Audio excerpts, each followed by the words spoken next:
Welcome!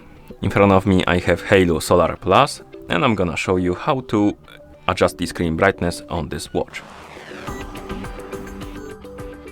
First we need to wake up the screen on our watch, and you can do it by pressing the upper button. Once the screen wakes up, press the upper button again to open the menu. Now scroll through the menu, find the settings icon, and after you find it, tap on it to enter the settings. In settings, find the option called show, and after you find it, tap on it. Now select the option called brightness, and here we can adjust the screen brightness by swiping on the slider. And once you're done, you can press the crown button to go back to watch face.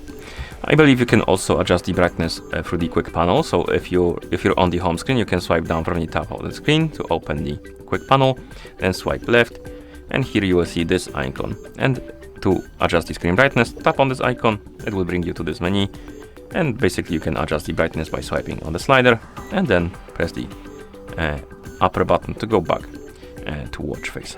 And that's how you adjust the screen brightness on this watch. Thank you for watching. If you found this video helpful, please consider subscribing to our channel and leaving a like on the video.